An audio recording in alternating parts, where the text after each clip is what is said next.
Oke, cek 1 2 3. Bisa dengar suara saya teman-teman sekalian?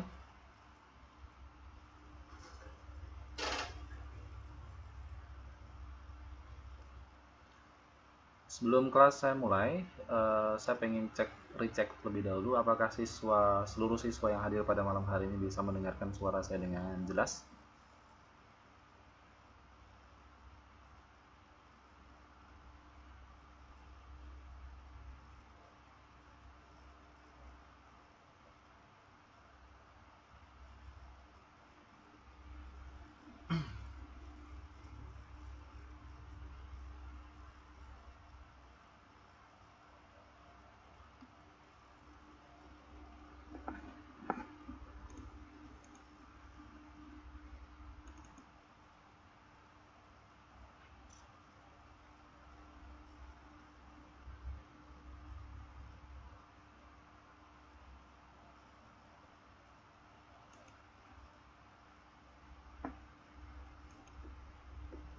Baik, kalau tidak ada kendala bagi teman-teman sekalian dalam mendengarkan suara saya atau menyimak suara saya kira sebentar lagi kelasnya akan segera dimulai ya.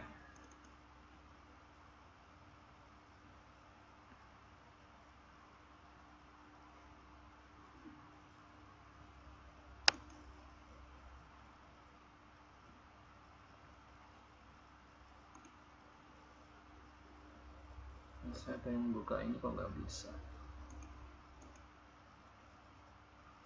Oke, nggak apa.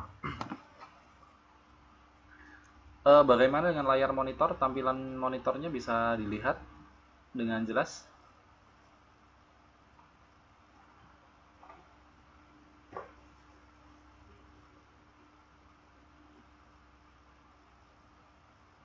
Baik, kalau bisa dilihat dengan jelas, saya kira tidak ada masalah ya terkait dengan suara saya ataupun dengan tampilan layar monitor. Untuk itu, saya kira kelas kita bisa mulai sekarang.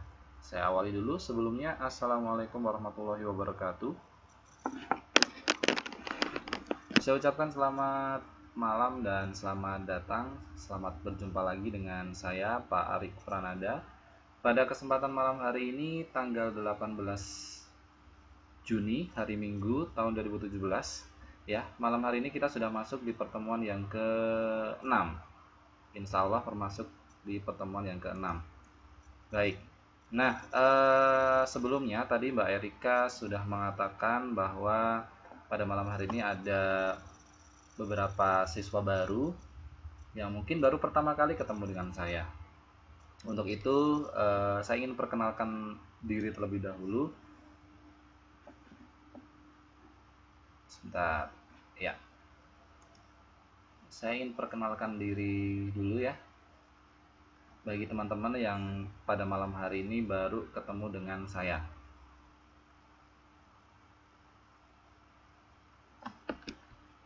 Oke. Baik, selamat kenal ya, salam kenal bagi teman-teman sekalian yang baru bergabung dengan program belajar kejar paket B atau baru pertama kali ketemu saya. Istilahnya kalau nggak kenal maka nggak sayang ya. Istilahnya nggak kenal maka ta'aruf. Oke, nama saya Arik Pranada, biasanya saya lebih dikenal dengan Pak Arik gitu ya. Umur saya masih 26 tahun. Sekarang saya tinggal di Indonesia, di Yogyakarta.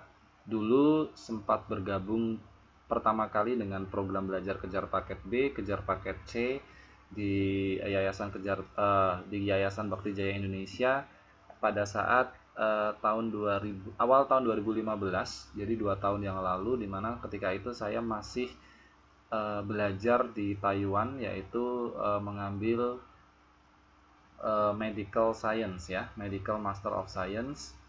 Ini nomor kontak saya dan ini nomor email yang sering saya gunakan yang Yahoo. Ya. Gitu. Jadi salam kenal ya. Jadi di kelas saudara, di kelas 7 semester 1 ini saya mengampu 2 mata pelajaran, yaitu setiap hari Jumat pelajaran IPS dan di hari Minggu pelajaran keterampilan fungsional teknologi informasi dan komunikasi.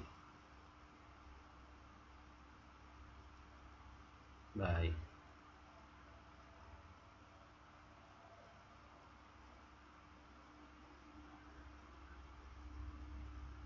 Gitu ya, itu perkenalannya ya. Jadi untuk kedepannya teman-teman sekalian mudah-mudahan bisa berinteraksi dengan saya, bisa bekerja sama dengan baik.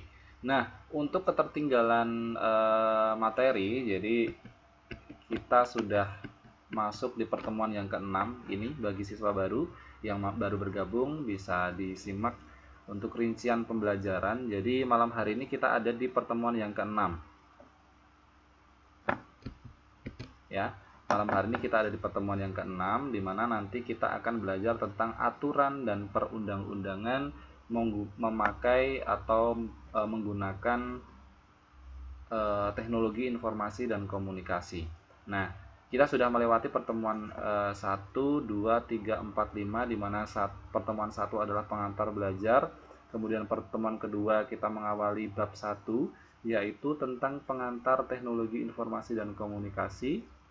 Kemudian pertemuan ketiga tentang perkembangan teknologi informasi dan komunikasi. Pertemuan keempat itu tentang perkembangan komputer dan perangkat teknologi informasi dan komunikasi. Dan yang terakhir kemarin, pertemuan terakhir kita, pertemuan kelima, yaitu tentang kesehatan dan keselamatan kerja dalam menggunakan komputer. Nah, bagi teman-teman yang tertinggal ya, artinya baru bergabung dengan kita, kalian bisa buka YouTube account saya. Jadi setiap kali pertemuan selalu saya rekam dan saya uploadkan ke YouTube. Jadi bagi yang tertinggal bisa menyimak lagi pertemuan 1 hingga pertemuan kelima, atau bisa diulang-ulang lagi bagi teman-teman sekalian yang belum menyimak pertemuan 1 hingga pertemuan ke-5. Saya lihat ini ada Mbak Darnisem, Mbak Rara, ini kan kayaknya kelas sebelah ya. Oh iya iya iya iya ya, pantesan namanya nggak asing, ada Mbak Darnisem, ada Mbak Rara. Ini kan kayaknya kelas-kelas atas gitu. Bukan kelas 7 ini. Baik, nggak apa-apa ya. Mungkin kosong kelasnya sehingga malam hari ini belajar dengan saya ya. Itu ya teman-teman sekalian, nanti kalian bisa simak kelasnya, kelas ketertinggalan kelasnya di YouTube account saya. Baik. Untuk itu kita akan lanjutkan dengan materi pelajaran kita pada hari ini tentang perundang-undangan menggunakan komputer, penggunaan teknologi informasi dan komunikasi. Tetapi sebelum itu saya akan bahas tentang resiko penggunaan teknologi. Tapi sebelum kita mulai belajar, kita mulai berdiskusi bersama-sama, mari kita awali dulu kelas kita dengan berdoa. Tadi belum berdoa ya. Kita awali dengan berdoa terlebih dahulu supaya apa yang akan kita pelajari pada kesempatan malam hari ini bisa berjalan dengan lancar, tertib, dan yang paling penting bisa membawa manfaat dan mendapatkan berkah dari Allah Subhanahu wa taala. Untuk itu, semua siswa wajib untuk berdoa dulu ya. Mari kita berdoa menurut keyakinan dan agama kita masing-masing untuk mengawali proses pembelajaran pada malam hari ini. Berdoa dimulai.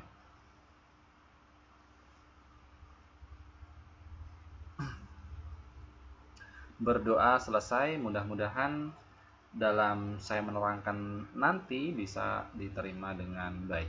Dan saya sangat alhamdulillah sekali ya teman-teman sekalian ya, di suasana Ramadan yang sudah menjelang akhir ini, semangat teman-teman sekalian untuk belajar pun masih tinggi.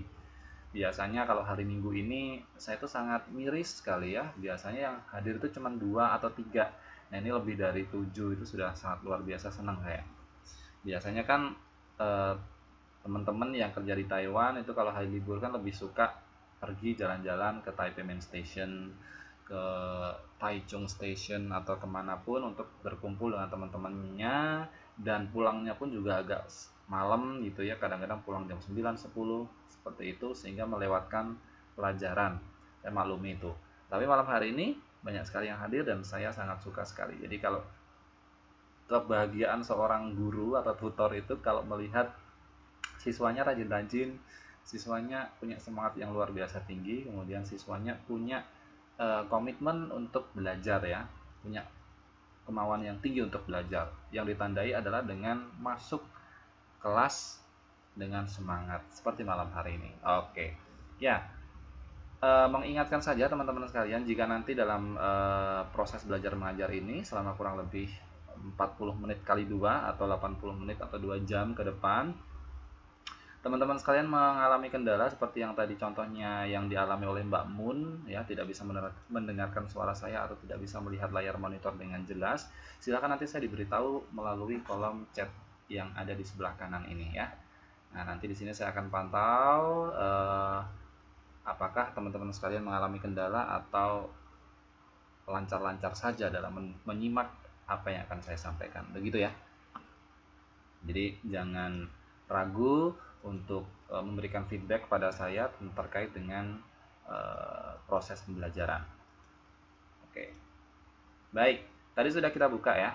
Dan sekarang mari kita sama-sama mulai materi pelajaran keterampilan fungsional teknologi informasi dan komunikasi. Oke. Teman-teman sekalian, pada kesempatan minggu lalu kita sudah membahas tentang dampak positif dan dampak negatif penggunaan teknologi informasi dan komunikasi. Kalau kalian masih ingat, dampak positifnya ya sangat membantu kehidupan kita menjadi sangat terbantu, menjadi sangat ringan ya. Apapun yang kita kerjakan itu bisa dipermudah dengan adanya teknologi informasi dan komunikasi. Tetapi di samping adanya manfaat positif, ternyata juga ada dampak negatif. Kemarin kita sudah bahas juga dampak negatifnya adalah adanya berita hoax, disebar gampang ya, melalui WhatsApp, melalui Line, BBM, Facebook dan sebagainya. Kemudian pembobolan bank. Nah, itu juga salah satu contoh dampak negatif dengan adanya penggunaan teknologi informasi dan komunikasi. Kemudian penyadapan telepon. Nah, nanti kalian bisa buka lagi pelajaran-pelajaran yang lalu, saya hanya sekedar mengingatkan saja karena malam hari ini bersifat meneruskan materi yang kemarin ya. Nah, oke, kita mulai dari resiko penggunaan teknologi informasi dan komunikasi. Nah, walaupun kemarin sudah saya sampaikan bahwa ada dampak positif dan dampak negatif dalam penggunaan teknologi informasi, tetapi perlu kalian pahami bahwa di sini tidak semua dampak negatif yang ditimbulkan oleh teknologi informasi dan komunikasi itu dapat digolongkan sebagai sebuah perbuatan kriminal atau perbuatan kejahatan. Jadi jangan disamaratakan, jangan dipukul rata bahwa semua dampak negatif yang kemarin sudah kita pelajari itu bisa digolongkan sebagai perbuatan kriminal atau kejahatan. Ada juga dampak negatif yang ditimbulkan karena penggunaan teknologi informasi dan komunikasi itu karena kelalaian atau kesalahan penggunaan. Nah, itu salah satu juga dampak negatif. Nah, ini dalam materi malam hari ini akan saya sampaikan beberapa dampak-dampak negatif yang dia karena kelalaian atau kesalahan penggunaan. Yang pertama adalah RSI atau RSI ya. Dalam bahasa Inggrisnya bacanya RSI, yaitu Repetitive Strain Injury atau Cumulative Trauma Disorder atau bisa disingkat dengan CTD. Itu merupakan sebuah penyakit yang disebabkan penggunaan suatu alat dalam jangka waktu yang lama. Nah, mudah saja memahami. Sebagai contoh, orang yang mengetik menggunakan komputer selama berjam-jam dapat menderita sakit pada jari dan bahunya. Ya, apalagi jika pekerjaan tersebut dilakukan selama bertahun-tahun. Nah, ini salah satu contohnya ya, yaitu RSI. Repetitif itu artinya pengulangan. Strain injury itu adalah kecelakaan, biasanya kesleo gitu ya, atau nyeri atau sakit pada jari atau bahu ketika seseorang itu mengetik berjam-jam dalam jangka waktu yang lama menggunakan komputer. Nah, ini adalah merupakan salah satu dampak negatif juga. Nah, ini kalau seperti ini saya sangat paham sekali karena saya bergerak di bidang medis kuliahnya. Jadi kalau penyakit-penyakit seperti ini saya paham ya. Gitu. Jadi ada yang namanya memang RSI atau CTD ini. cumulative trauma disorder atau sebuah penyakit yang dia diderita oleh seseorang, khususnya para pekerja yang menggunakan komputer berjam-jam atau bertahun-tahun gitu ya, bisa bisa mengalami sakit pada jari atau bahunya karena keseringan mengetik ya, selalu melakukan kegiatan seperti itu, terus lama-lama jarinya sakit, nyeri, kemudian bahunya pun juga nyeri. Nah, kemudian perangkat lain dari komputer yang bisa menyebabkan penyakit adalah mouse. Punya mouse kan ya, jadi ini yang dipegang tangan kanan biasanya, selain keyboard atau yang digunakan untuk mengetik, itu ada yang digunakan untuk menggerakkan pointer-pointer ini yang bisa menggerakkan ini gerak-gerak. Nah, itu namanya mouse. Ya, itu juga merupakan salah satu penyebab penyakit dalam menggunakan komputer. Tapi jangan takut ya. Yang kita waspadai adalah pengurangan intensitas menggunakannya saja. Nah, ini seperti yang sudah diteliti oleh para ahli asal Denmark ya, terlalu banyak mengeklik dengan mouse itu bisa menyebabkan rasa sakit pada tangan dan leher. Itu penelitian. Baik. Orang yang sepanjang hari bekerja di depan layar monitor, layar komputer, atau senang menonton televisi selama berjam-jam juga bisa mengalami masalah penglihatan karena radiasinya ya yang ditimbulkan oleh layar monitor itu bisa menyebabkan penglihatan menjadi kabur, sakit kepala, bahkan migrain. Saya pun juga begitu. Jadi kalau misalnya mengerjakan tugas atau mengerjakan kerjaan gitu ya menggunakan komputer, saya nggak bisa lama-lama di depan komputer. Tapi dulu sebelum saya punya kacamata anti radiasi gitu ya, kalau saya bekerja dengan komputer berjam-jam itu matanya cepat lelah, kemudian pusing dan cepat ngantuk dan sebagainya. Itu salah satu efek dari radiasi yang ditimbulkan oleh layar monitor, itu sebenarnya tidak baik. Nah, sekarang sejak saya beli kacamata anti radiasi itu agak berkurang. Ya.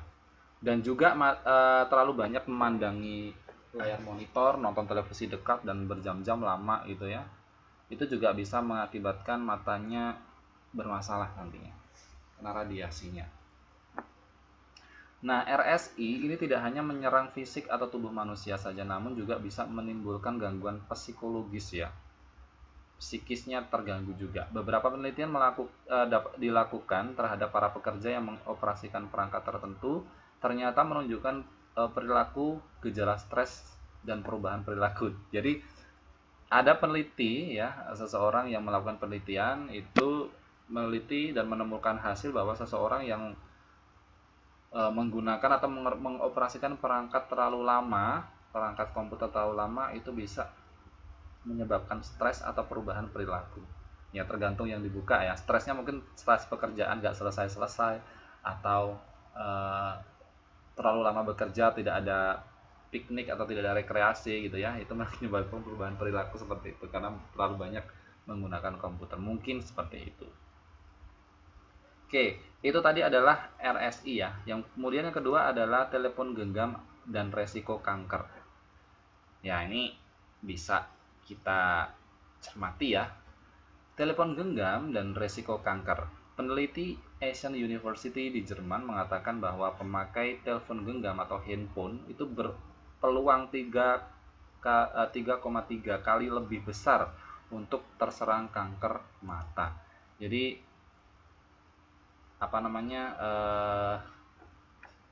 ini mungkin bisa kita waspadai ya. Jadi ada peneliti yang mengungkapkan bahwa sering menggunakan handphone, apalagi sekarang handphone tuh layarnya udah gede-gede gitu ya, udah gede-gede dan radiasinya cukup tinggi. Nah, ini menurut penelitian, orang yang terlalu banyak menggunakan telepon genggam atau handphone itu berpeluang 3,3 kali untuk terkena kanker mata dibanding orang-orang yang tidak pernah memakai telepon genggam. Nah, peneliti juga mengatakan bahwa hanya dalam waktu 10 menit berbicara dengan telepon genggam dapat merangsang perubahan zat kimia di dalam otak yang dapat meningkatkan resiko tumor dan kanker. Wah, gawat ya, apalagi itu 10 menit Bahkan kita kalau telepon itu bisa berjam-jam ya, bisa 2 jam, 3 jam, apalagi sekarang sudah ada video call dan sebagainya. Nah, untuk memperkecil resiko terkena kanker, disarankan menggunakan handsfree jika melakukan percakapan pada telepon genggam. Handsfree adalah semacam speaker kecil yang terpisah dari telepon genggam. Nah, sekarang telepon genggam atau handphone itu sudah dilengkapi atau difasilitasi dengan sebuah fasilitas ya, yaitu handsfree atau loudspeaker. Jadi tidak tertempel langsung dengan telinga. Itu mengurangi terjadinya resiko tumor dan kanker otak. Jadi kalau saya memang sudah tahu dari dulu ya seperti ini. Jadi kalau ada telepon saya sering menggunakan headset, handsfree gitu ya. Jadi radiasinya tidak langsung nempel di kepala gitu ya. Jadi besok lagi gunakan headset atau menggunakan handsfree ya untuk mengurangi resiko terkena tumor atau kanker otak begitu. Nah, penggunaan handsfree dapat menjaga jarak antara telepon genggam dan sekitar kepala. Dengan demikian, handsfree juga dapat mengurangi resiko terkena radiasi yang membahayakan. Nah, ini handsfree atau headset ya, atau earphone, namanya macam-macam. Yang jelas, alat yang bisa digunakan untuk mentransfer suara dari telepon genggam ke telinga, di mana tidak langsung telepon genggamnya yang menempel ke kepala. Nah, itu untuk mengurangi resiko terkena tumor dan kanker otak. Oke, nah itu yang kedua ya. Nah, yang ketiga adalah komputer dan penggumpalan darah. Nah, ini apa hubungannya, Pak? Nah, ini penjelasannya. Duduk berjam-jam di depan komputer itu bisa meningkatkan resiko penggumpalan darah yang disebut venous thromboembolism. Jadi venous itu adalah vena, pembuluh darah. Thromboembolism itu adalah penyumbatan, penggumpalan darah. Jadi darah kita itu sebenarnya punya kemampuan untuk mengumpal ya, atau membuat trombus atau membuat emboli. Jadi kalau kalian kena bacok gitu ya, atau kena luka gitu ya, misalnya kena pisau atau kena silet gitu ya, darah kan keluar atau jerawatnya meletus kan darah keluar gitu ya, darah keluar lama-lama kan dia akan berhenti. Nah, itu yang namanya kemampuan darah untuk membeku. Nah, di sini kalau di dalam pembuluh darah kok darahnya membeku, nah ini yang jadi masalah. Jadi alirannya tidak lancar. Nah, ini duduk berjam-jam di depan komputer itu bisa meningkatkan resiko penggumpalan darah yang disebut tadi venous thromboembolism. Nah, penelitian ini dilakukan pada pria yang duduk di depan komputer setiap hari selama 12 jam tanpa diselingi dengan berdiri. Nah, gejala yang timbul biasanya berupa pembengkakan di daerah betis yang dirasakan sangat sakit. Bengkak itu hilang dalam waktu 10 hari. 4 minggu kemudian ia mengalami kesulitan bernapas yang berkembang parah. Puncaknya ialah hilangnya kesadaran sehingga harus dibawa ke rumah sakit. Ini sangat bahaya sekali. Jadi kalau kalian duduk berjam-jam di depan komputer itu harus diselingi ya, diselingi dengan berdiri, menggerak-gerakkan kaki ya. Jangan terlalu lama duduk terus tanpa menggerak-gerakkan kaki. Alhasil kalau kalian tidak menggerak-gerakkan kaki atau menggerak-gerakkan tubuh atau memindahkan tubuh kalian, misalnya kaki, dari gerakan pertama ke gerakan kedua, itu nanti bahayanya adalah sirkulasi darahnya yang tidak lancar. Sehingga kalau sirkulasi darah yang tidak lancar, darah akan tertampung di situ terus dan lama-lama akan membeku gitu ya. Nah, itu yang berbahaya. Saat darah membeku, aliran darah tidak lancar, harusnya organ-organ tubuh itu tersuplai darah, karena darah itu kan yang membawa makanan yang kita makan, membawa vitamin dan sebagainya. Kalau tidak tersampaikan ke organ-organ yang penting seperti jantung, paru-paru sampai otak, itu yang terjadi adalah sangat membahayakan. Kalau otak kita tidak tersuplai darah misalnya, tidak tersuplai makanan, nah itu bisa mengakibatkan kematian begitu. Jadi kalau teman-teman sekalian ada yang bekerja di sebuah kantoran atau bekerja di lapangan pekerjaan yang dimana menuntut menggunakan komputer sehari-hari gitu ya, jangan sampai 12 jam itu duduk terus tanpa gerak. Harus diselingi ya, menggerakkan pinggul ke kanan ke kiri, kemudian sambil berdiri mungkin 1 atau 2 menit gitu. Jadi setiap 2 jam kalau bisa berubah posisinya ya. Nah, itu untuk mengurangi terjadinya venous thromboembolism. Gitu. Nah, ini baru kita sampai di aturan perundang-undangan. Oke. Ternyata teman-teman sekalian, dalam penggunaan teknologi informasi dan komunikasi itu sejauh ini sudah ada undang-undang yang mengaturnya, sudah ada batasan-batasan, sudah ada hukum-hukum yang mengatur kita dalam menggunakan teknologi informasi dan komunikasi. Memang bebas, kita bebas menggunakan, tetapi ada batasan-batasan tertentu yang harus kita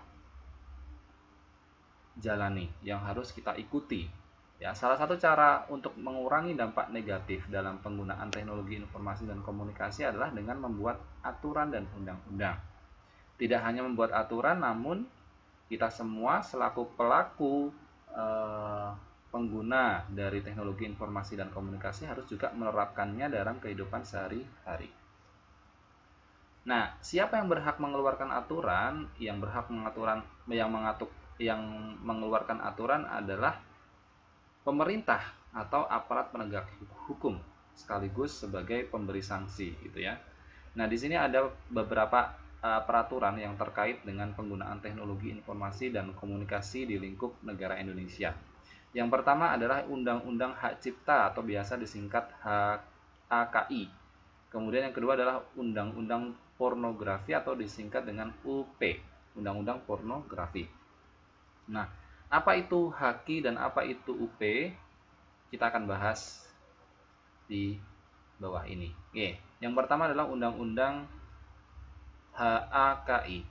Seperti yang sudah dikeluarkan oleh pemerintah dalam Undang-Undang Nomor 19 Tahun 2002 yang biasa disebut sebagai Undang-Undang Hak Cipta atau HAKI atau hak atas kekayaan intelektual, itu dimaksudkan untuk melindungi karya tulis ya, orang-orang yang suka menulis gitu ya, menelurkan karyanya berupa tulisan, kemudian orang-orang yang suka membuat film, foto, musik, program komputer, peta, dan kekayaan intelektual lainnya dari segala macam bentuk pembajakan. Sekarang ini pembajakan sangat luar biasa.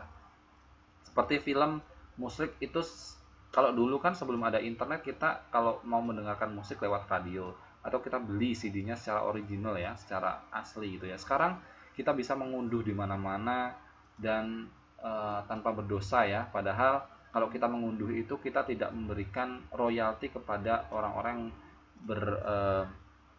membuat karya seperti itu, yang membuat karya film atau musik begitu ya. Jadi ini ada undang-undang yang melindungi. Nah, pasal yang terkait dengan teknologi informasi dan komunikasi yaitu pasal 2 yang bunyinya yang pertama, hak cipta merupakan hak eksklusif bagi pencipta atau pemegang hak cipta untuk mengumumkan atau memperbanyak ciptaannya yang timbul secara otomatis setelah suatu ciptaan dilahirkan tanpa mengurangi pembatasan menurut peraturan perundang-undangan yang berlaku. Jadi yang hanya bisa menggandakan atau membuat banyak sebuah karya itu hanya orang yang membuat ya. Jadi kalau kalian tidak punya hak untuk misalnya sebuah lagu ya, contoh aja lagu Suka Teki misalnya, karya Didi Kempot. Yang berhak untuk memperbanyak hanya Didi Kempot yang membuat lagu dan juga labelnya yang memproduksi lagu tersebut. Dan kalian itu tidak boleh memperbanyak, misalnya mengunduh ya, atau membeli di CD aslinya. Habis itu di copy disebarkan ke teman-temannya atau disebarkan lewat internet, itu tidak boleh seperti itu. Jadi kalian melanggar hak cipta. Nah, begitu. Kemudian yang kedua, pencipta dan atau pemegang hak cipta atas karya sinematografi, dalam hal ini perfilman, dan program komputer atau orang-orang yang membuat software gitu ya, membuat aplikasi, itu memiliki hak untuk memberikan izin atau melarang orang lain yang tanpa persetujuannya menyewakan ciptaan tersebut untuk kepentingan yang bersifat komersial. Jadi menyewakan tanpa izin itu juga tidak boleh. Misalnya film ya, sudah beli film gitu ya, beli film, kemudian kalian buka rental tanpa izin dari orang yang membeli film tersebut, kemudian disewakan kemana-mana, itu tidak boleh. Jadi harus ada izin. Aplikasi komputer pun juga seperti itu. Jadi kalian tidak semena-mena kemudian menggunakan aplikasi tertentu atau software-software tertentu untuk diinstal ke komputer kita. Tetapi namanya orang Indonesia ya, karena aplikasi-aplikasi itu kan mahal, jadi banyak sekali yang membajak. Sebenarnya itu tidak boleh. Nah, polisi dan petugas itu sudah cukup sering melakukan penyitaan dan pemusnahan CD atau kaset-kaset bajakan, termasuk juga buku-buku dan hasil karya intelektual lainnya yang sengaja dibajak. Nah, dulu waktu saya SMA ya, itu banyak sekali buku yang dibajak loh. Jadi di Jogja itu ada sebuah toko buku yang namanya Shopping, di mana Shopping itu punya harga yang miring sekali dalam pembelian buku waktu itu. Jadi kalau kita beli buku di Gramedia atau di Togamas, toko buku yang resmi, itu harganya mahal. Kalau di Shopping itu harganya bisa separuhnya, bahkan lebih dari separuhnya, karena itu dia mengcopy bukunya, dikopi sendiri kemudian dibajak, diperbanyak, bukan buku aslinya. Nah, itu tidak boleh. Nah, bagi mereka yang ketahuan atau yang terbukti menyebarkan atau menjual barang-barang ilegal, dapat dikenai sanksi hukum yang cukup berat. Namun yang paling penting dari sekedar sanksi adalah kesadaran kita untuk lebih menghargai karya sastra atau hasil karya orang lain. Jadi orang itu menghasilkan karya itu tidak mudah loh. Dia menguras kreativitas mereka, membuat puisi, membuat buku, membuat film, membuat lagu, itu jerih payahnya sangat luar biasa. Jadi mari kita tumbuhkan kesadaran kita untuk menghargai setiap karya. Jadi kalau ada lagu ya kita beli ya lewat iTunes, atau kita memakai situs streaming online yang resmi, misalnya dengan berlangganan sebulan berapa puluh ribu dan sebagainya.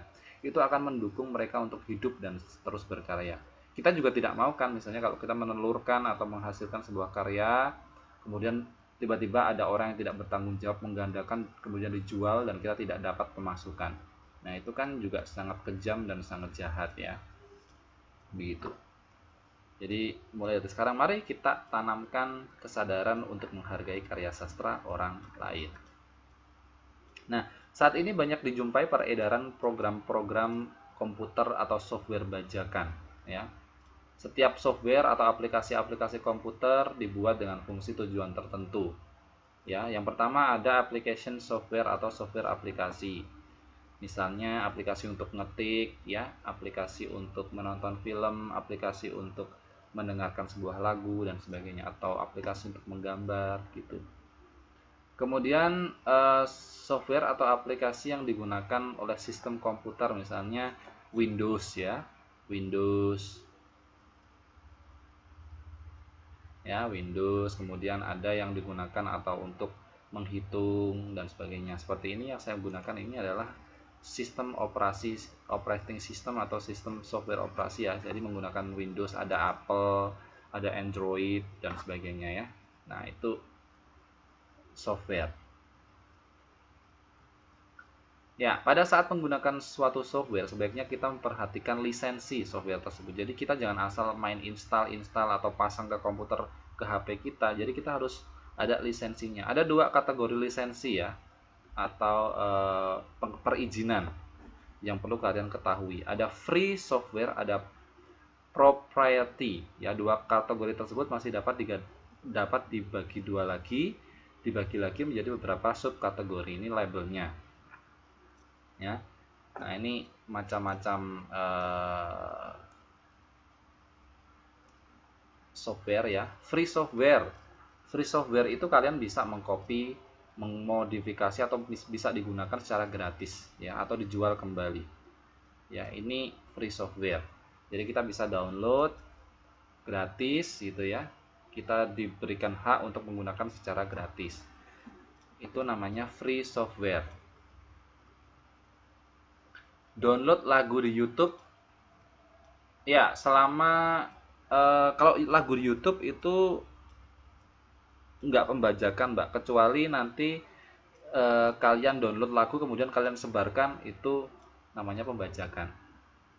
Karena kalau di YouTube itu jangan lupa pilih yang apa namanya, account-account yang resmi. Misalnya lagunya Armada ya, misalnya Armada itu rekamannya di bawah label Sony Entertainment, jadi pastikan itu dari Sony ya, melihatnya dari Sony atau downloadnya dari Sony, jangan dari akun abal-abal gitu ya. Kalau dari akun abal-abal berarti Anda membajak. Jadi perhatikan itu situs yang mengupload video tersebut adalah dari label yang memproduksi karya tersebut. Gitu Mbak Ningsih. Kemudian ada kategori freeware. Freeware itu adalah software yang boleh digunakan dan di-copy secara gratis, namun tidak boleh dijual atau dimodifikasi tanpa izin. Beda dengan free software ya. Kalau free software sudah gratis, kita bisa memodifikasi, bisa kita jual. Kalau freeware itu bisa digunakan saja, bisa di-copy secara gratis tapi tidak boleh dijual atau dimodifikasi. Ada lagi yang namanya shareware. Shareware itu adalah jenis software yang bisa digunakan dan di-copy, tetapi biasanya ada masa berlakunya. Biasanya setelah 30 hari kita harus bayar. Kemudian ada yang namanya open source. Open source ini adalah software yang boleh digunakan, di-copy, dijual kembali selama kita mengikuti ketentuan-ketentuan yang berlaku. Nah, software open source ini biasanya Fireworks, Chrome yang digunakan kita untuk browsing, nah sebagainya. Kemudian yang terakhir ada proprietary, yaitu software yang berbayar, tidak gratis. Kita harus membeli secara resmi dan boleh dilakukan atau boleh digunakan dengan sesuai dengan ketentuan-ketentuan yang berlaku. Seperti Microsoft Office ya, yang digunakan untuk mengetik itu kita perlu beli. Windows yang kita pasang di komputer itu juga kita perlu beli, gitu ya. Sebenarnya masih ada jenis lisensi lain yang tidak disebutkan dalam tabel tersebut, seperti public domain, copyleft, ada private, dan sebagainya. Nah, pembuat software itu berhak menentukan jenis lisensi yang dibuatnya secara luas ya, secara publik. Nah, perlu kalian ketahui, biasanya yang gratis-gratis itu identik dengan sesuatu hal yang buruk ya, atau performanya yang kurang baik. Tidak seperti itu. Kadang-kadang ada juga software itu yang kualitasnya baik. Ya, umumnya software-software yang gratis itu bisa di-download secara gratis dari situs internet. Nah, hal yang bisa kita lakukan untuk menghindari pembajakan software adalah dengan mempromosikan penggunaan free software atau software-software yang open source. Jadi, menghindari pembajakan, kita bisa mempromosikan atau bisa memberitahu kepada teman, saudara, keluarga itu ya, untuk menggunakan software yang gratis. Gitu ya. Seperti yang dilakukan oleh negara Jepang, Cina, Amerika ya, atau beberapa negara lain, itu mereka itu sangat getol ya mempromosikan penggunaan software-software yang dia gratis untuk digunakan di lembaga-lembaga pemerintahan. Gitu. Ya, yang kedua, nah yang terakhir adalah tentang undang-undang pornografi. Ya, undang-undang pornografi ini sudah disahkan di Indonesia tanggal 30 Oktober 2008 silam saat rapat paripurna DPR.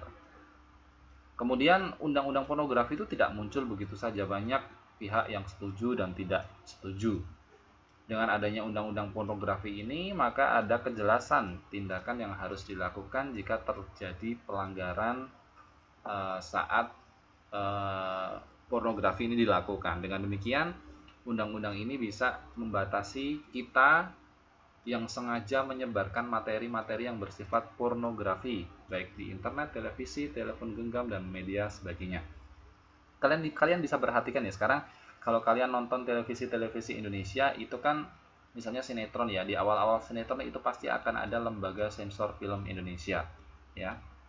Biasanya hal-hal yang berbau pornografi di situ akan di-cut, dipotong atau disensor ya. Nah, seperti orang-orang yang berpakaian sekarang tidak boleh melihatkan garis belah dada bagi perempuan atau menonjolkan tubuh-tubuhnya. Nah, itu kan berbau pornografi ya. Nah, biasanya TV-TV di Indonesia sekarang sudah di-blur. Jadi kalau kalian sempat memperhatikan stasiun televisi Indonesia yang menyiarkan sebuah konten-konten yang dia ada bau pornografinya seperti tadi, menonjolkan bagian badan tertentu, nah dia pasti akan di blur kayak gitu. Nah itu salah satu contoh undang-undang peraturan untuk membatasi penyebaran materi-materi pornografi.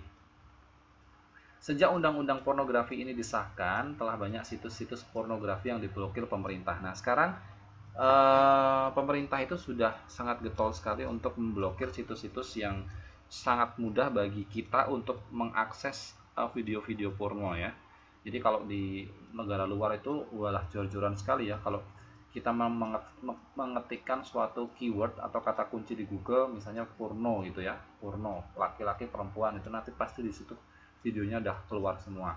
Nah ini kalau kalian akses melalui domain atau negara Indonesia, itu pasti nanti akan ada peringatan bahwa internet sehat yang dilakukan oleh pemerintah tidak boleh mengakses situs-situs ini, jadi sudah diblokir.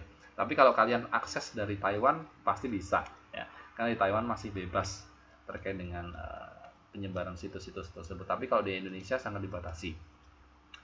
Seperti saya ya, nanti akan saya berikan contoh ya kalau ada waktunya, situs-situs yang dia diblokir oleh pemerintah. Nah, hal ini sebagai akibat dari penerapan undang-undang pornografi tadi ya, yaitu dengan cara pemblokiran situs-situs tertentu yang berbau pornografi. Penyebaran materi pornografi jelas akan sangat meresahkan dan merusak moral generasi muda. Oleh karena itu wajar jika pemerintah mengambil tindakan tegas demi masa depan bangsa dan negara. Karena sekarang banyak sekali anak-anak yang sudah mulai gampang mengakses internet ya, dan kalau misalnya tidak dibatasi seperti itu, bisa-bisa anak-anak mudah sekali mengakses video-video porno. Apa jadinya kalau misalnya anak-anak kecil umur 6 tahun, 7 tahun, kelas 1 SD, 3 SD, 5 SD gitu ya, sudah bisa mengakses video porno kemudian mempraktekkan hal-hal tersebut. Wah, ini masa depan bisa suram ya. Oke. Mungkin itu yang bisa saya sampaikan untuk materi pada malam hari ini. Pas ya waktunya, tinggal 8 menit, 7 menit. Ada yang mau ditanyakan? Jadi malam hari ini kita bahas tentang undang-undang pornografi dan hak cipta.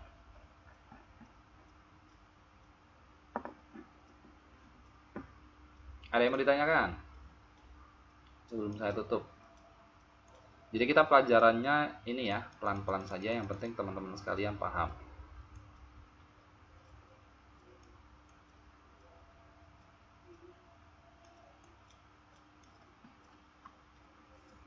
Baik, kalau tidak ada yang ditanyakan, saya kira untuk pertemuan pada malam hari ini saya bisa cukupkan sekian. Saya sebenarnya sudah menyiapkan tugas. Nanti tugasnya seperti biasa saya akan share ya di grup Facebook dan bisa dikerjakan sesuai dengan petunjuk di dalam file tersebut. Seperti yang kemarin saya sudah berikan, yaitu tentang tugas IPS. Nah, bagi teman-teman sekalian yang belum mengerjakan atau mengumpulkan tugas IPS, saya masih tunggu ya tugas dari kalian atau jawaban dari kalian. Jadi teman-teman sekalian bisa mengirimkan kembali. Iya, nanti akan ada rekamannya. Saya akan segera uploadkan ke YouTube dan akan saya sharekan ke teman-teman yang lainnya. Bagi yang sudah mengumpulkan dan sudah saya konfirmasi, berarti sudah saya dapat ya tugasnya ya. Itu bagi yang belum mengumpulkan. Jangan khawatir Mbak Hermi, nanti akan saya berikan playlistnya ya. Baik, mungkin itu saja yang bisa saya sampaikan teman-teman sekalian untuk pertemuan keterampilan fungsional pada malam hari ini.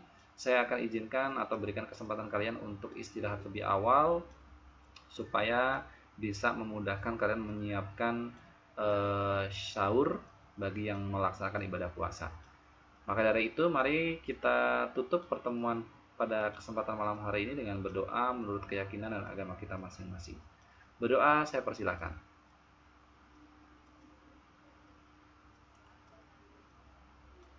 Berdoa selesai. Dari saya kurang lebihnya mohon maaf. Saya kira bisa saya akhiri. kita akan ketemu lagi di pertemuan yang selanjutnya di hari Jumat di pertemuan pelajaran IPS. Jadi saya tutup. Assalamualaikum warahmatullahi wabarakatuh dan selamat malam, selamat beristirahat. Sampai jumpa.